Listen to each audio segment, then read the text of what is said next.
People of Charlotte, people of Charlotte, good morning to you all! I'm not going to do the whole show from up here, I promise. This is Hannah. This is Playing for Others, Slam Poetry Advisor. And I'm going to have her introduce another one of our favorite traditions, is that we have a local artist, musician, slam poet, whoever, come and present a piece to us. And that's what we're going to have happen today. I'm going to have Hannah, incredible Hannah, introduce her for us. So here you go. Good morning. I am excited to introduce a teen superstar. Please give it up for my friend, the super talented Lucy Murray. Yeah! We paint success as a one-seated throne. A 1 in a million, a one alone. We say one spark can make the largest impact. But if impact is shedding one light to hide the world from its darkness, or if success is one spark creating shadows to hide the others, then who's really succeeding and why do we want them to? You see, the success of one is minuscule, while the success of one is monumental. Impact is no longer about 1 in a million. It's about a million becoming one. Not what you have or how you got it. It's what you can give, and giving a lot of it, not your time. We are the ones becoming one. Because you can't warm a room with a spark, but a spark can become a wildfire if we let it. Yeah! Lucy Murray, everybody. Creative Mornings is 157 chapters strong around the world right now.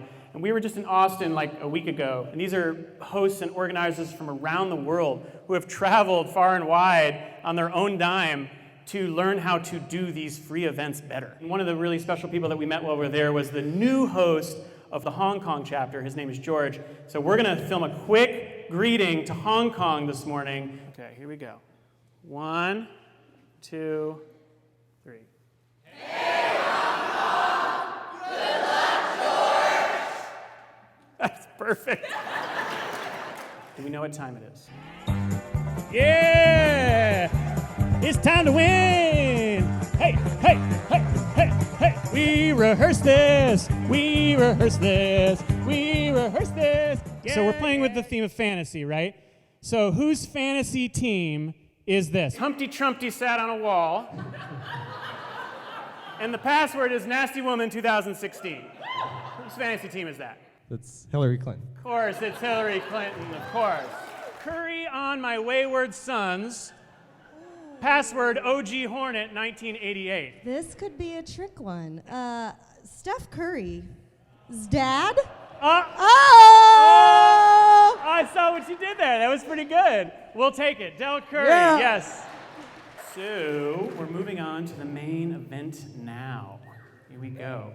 Director, performer, and writer Kim Parate is a Charlotte native and a graduate of UNC Chapel Hill. Go Heels. Kim worked at WFAE for more than 10 years. Her writing has been featured in such places as NPR's The Moth. She has performed as an equity actress for more than a decade, and she began her directorial debut with Paper House Theater's A Woman of No Importance, which was named Creative Loafing's 2015 Production of the Year. Ladies and gentlemen, here to present to us on our global theme of fantasy, please welcome Kim Parate, everyone.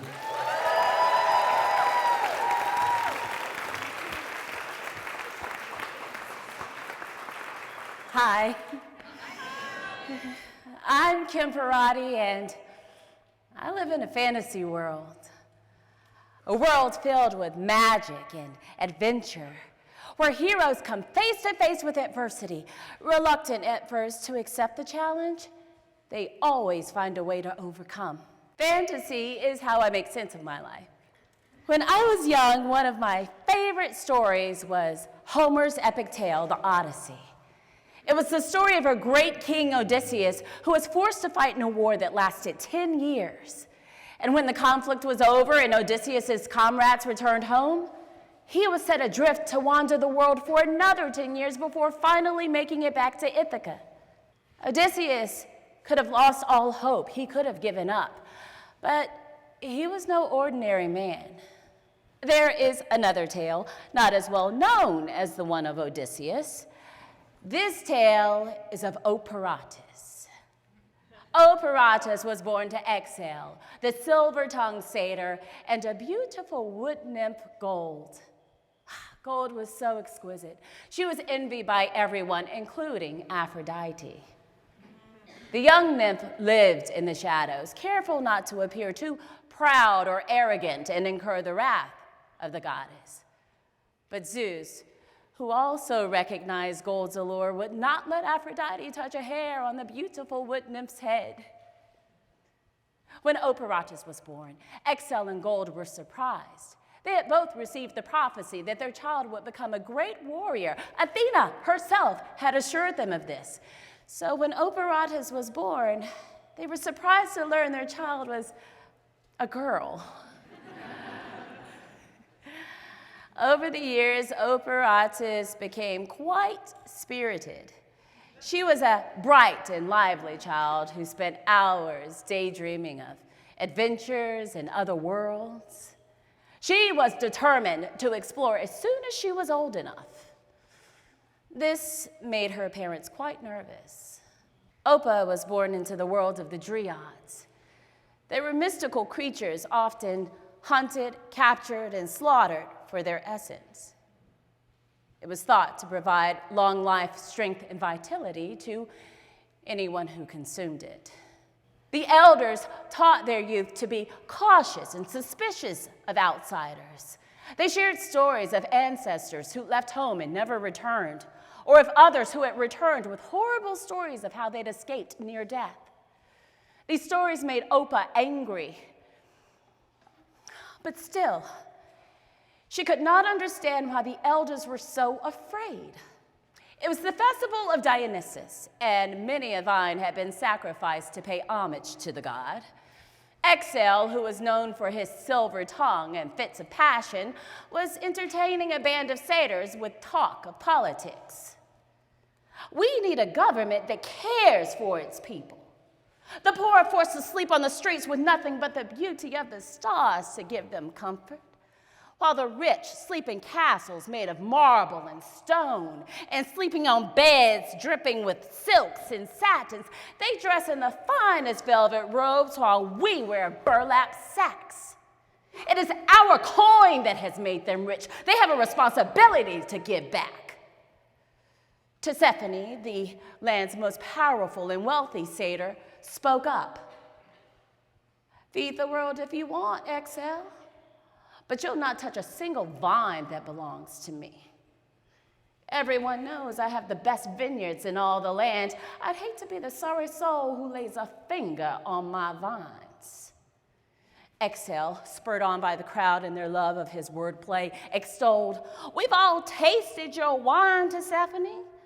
And believe me, not even the poorest among us wants to finger your grapes." He turned to the crowd of satyrs who cheered and applauded. Tisiphone, short of temper and known to suffer no offense lightly, strung his bow, pulled it back, and shot Exhale through the heart. Everyone stood still, paralyzed by disbelief. Suddenly, a wail pierced the silence.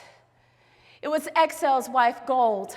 She ran to her husband's side, fell to her knees, and pressed her hands over his wound, but alas, it was too late. The silver-tongued satyr was dead. Opa returned home from playing and learned of Exhale's death. The young girl who loved her father more than anyone or anything did not cry. She did not scream. She stood, crippled with grief. More than 8 years passed, and Opa prepared to leave home. She was 17 and decided it was time to explore. She'd heard of a land where the most brilliant scholars dwelled.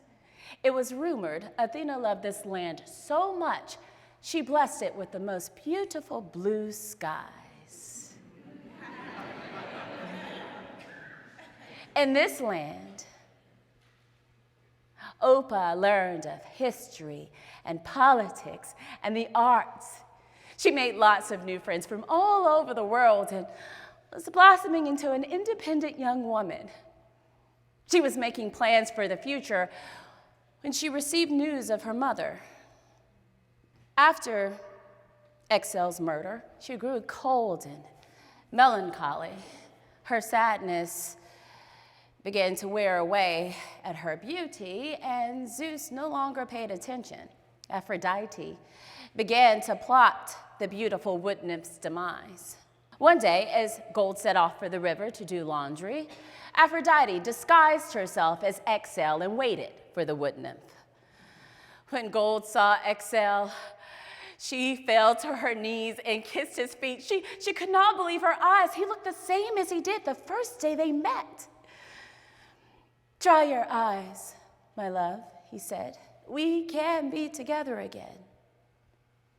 Come, leave all of these worldly possessions behind and come with me to Hades." Desperate to reclaim her love, Gold agreed. She took Excel's hand as he led her to the boat, where they sailed for 7 days and 7 nights before reaching the gates of the underworld. Hades, enraged with anyone who tried to cheat death, saw Aphrodite. He stripped the goddess of her disguise so that when Gold turned and saw she had been tricked, she cried out and flung herself into the lake of fire. She would have died if it had not been for Hades. The ruler of the underworld reached in and pulled her from the fiery pit, and while wearing a cloak of invisibility, returned her home to her people. The other Dryads rejoiced when they found Gold. She had been missing so long, they knew she must be dead. They were happy to find that she was, in fact, alive. But because no one returns from the underworld the same as when they left, when the wood nymph returned, who was known for her beauty, she was wearing the mark of death across her face. When Opa received news of her mother, she did not cry. She did not scream. She stood, crippled with grief. As time went on, Opa began to feel more and more alone until she met a mortal named Nero. Nero was a beautiful man, respected hunter and athlete. He cared nothing for things of history, politics, or the arts, but he loved Opa and asked for her hand in marriage. Opa had been warned against marrying Nero. She had received a prophecy that came in the form of a dream. One day, while lounging by the riverside, enjoying the solitude, Opa drifted off into a deep sleep.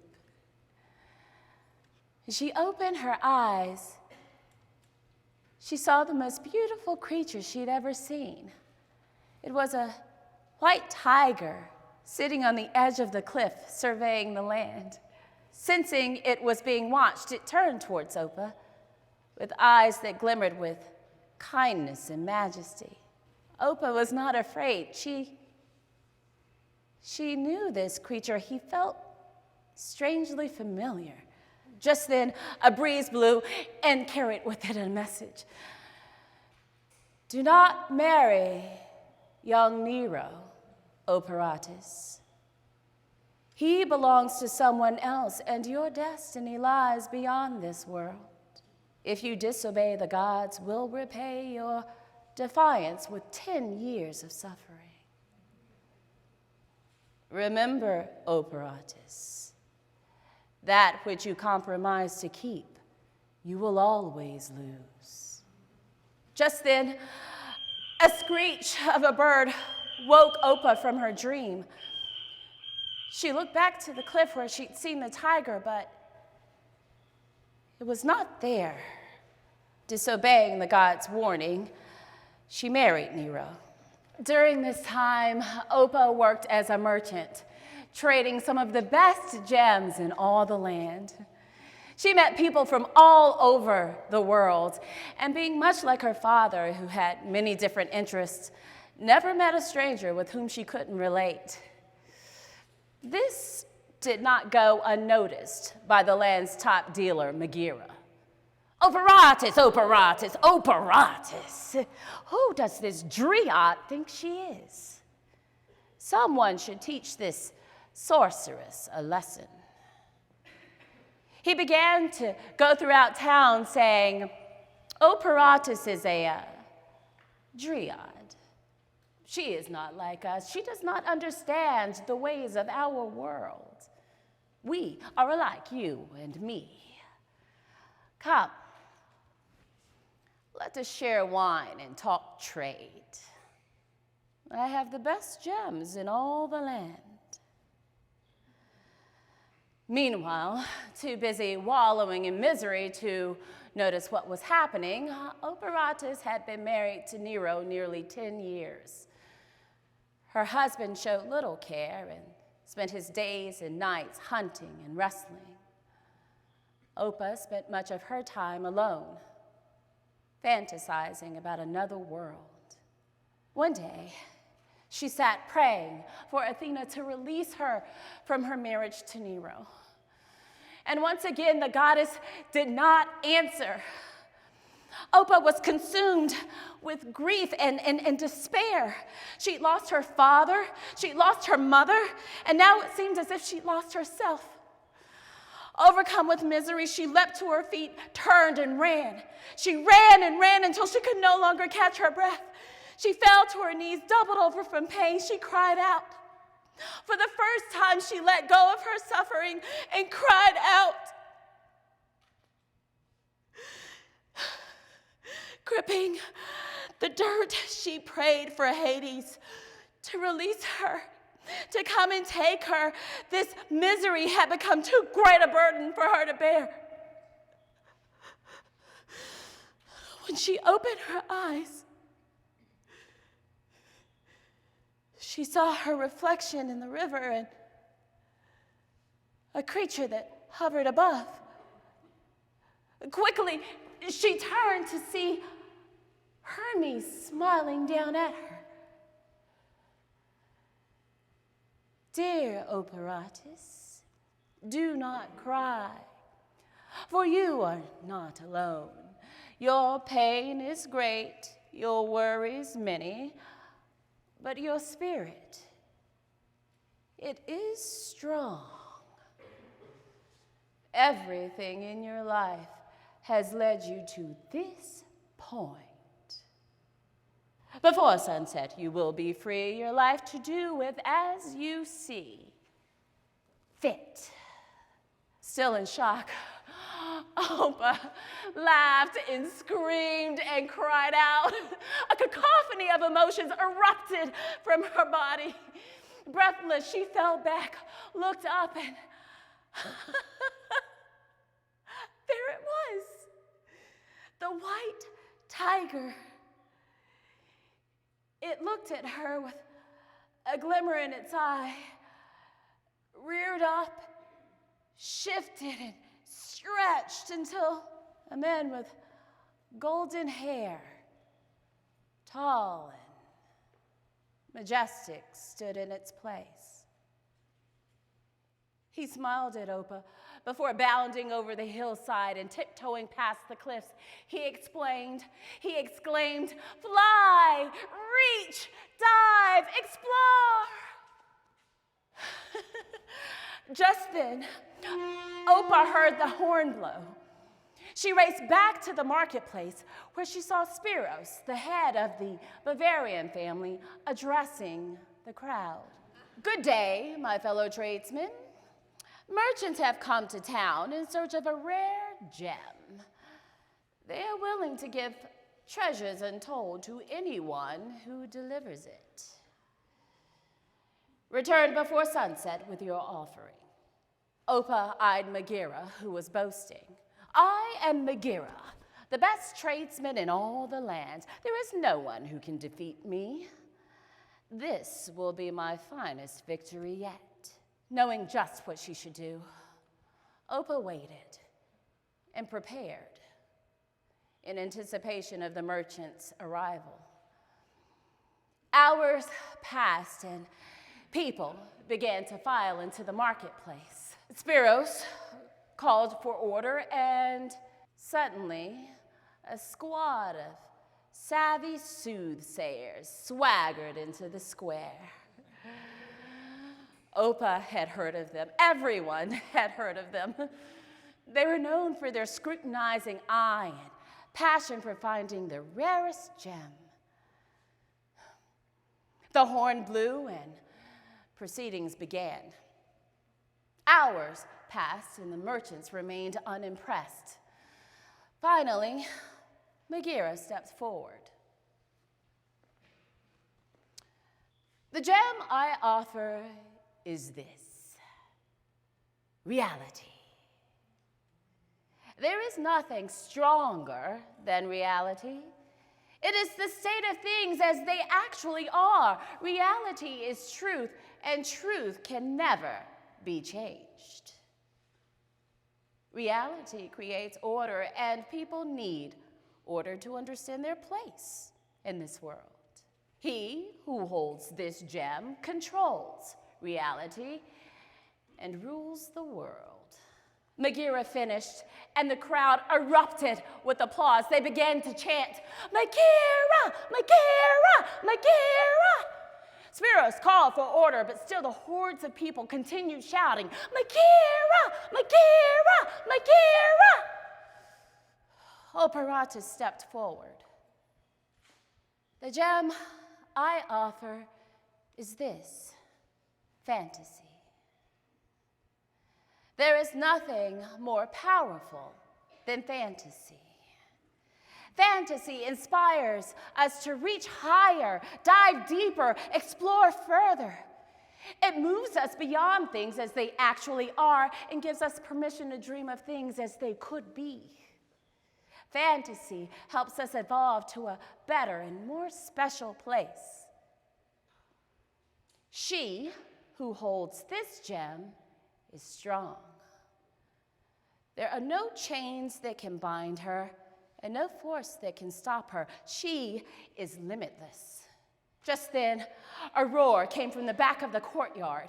Petrified, the crowd stood still as the white tiger emerged and strolled slowly towards Oparatis.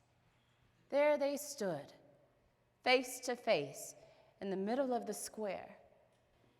Oparatis reached out and stroked the tiger's face. They gazed into each other's eyes, and he spoke to her. I have always been with you, Operatis. I am your dream, and you are mine. Come, let us live our life together. Let us fly, reach, dive, explore. And with that, he let out a roar and took off. Operatus followed suit. Running faster and faster, she began to transform until who she was died, giving birth to something new.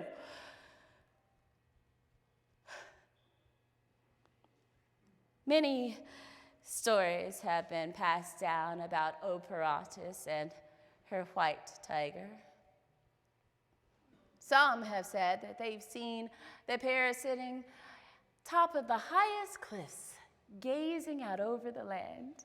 No one knows if that's actually true, but the town has never been the same, and tales of Operatus live on. There is a quote in the Odyssey where Odysseus says, "Be strong, saith my heart. I am a soldier. I have seen worse sights than this. Every hero has to overcome challenges. Facing adversity creates strength, and dreaming gives way to hope. I am convinced that if we dream a little before getting to work, there are no limits to what cannot be overcome.